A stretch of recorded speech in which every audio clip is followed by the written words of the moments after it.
Баткен районуна караштуу Аксай айыл өкмөтүнүн Көкташ айылында 2 тоннадай жапайы кара куурай жок кылынды. Иш-чарага Аксай айыл аймагынын кызматкерлери жана Баткен райондук ички иштер бөлүмү катышты. Бул уулуу зат негизинен июль айынын аягында бышып жетилип, аны пайдалангандар дал ушул мезгилде күч алат. Андыктан ар түрү уруктай электе жок кылуу зарыл. Ал үчүн жыл сайын тиешелүү кызматкерлер тарабынан чара көрүлүп келет. Бирок зыяндуу өсүмдүк тилекке каршы дале өсүүдө. Белгилей кетсек, буга чейин Орто Боз жана Аксай айылдарында да жапайы кара куурай жок кылынган. Уюштуруучулар жапайы кара куурайларды жок кылуудагы негизги максат жергиликтүү тургундардын баңгилик кылмышына баруунун алдын алуу экендигин баса белгилешти. Эскерте кетсек, бул зыяндуу чөп өлкөдө баңги заттардын курамына кирет.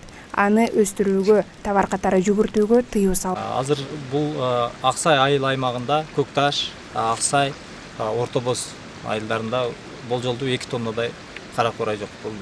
Буга чейин дагы уюштурдук эле. Бүгүнкү күндө дагы ушул иш-чараны уюштуруп атабыз. Айыл өкмөт, Аксай айыл өкмөтү жана Баткен районунун ички иштер башкармалыгы менен бирге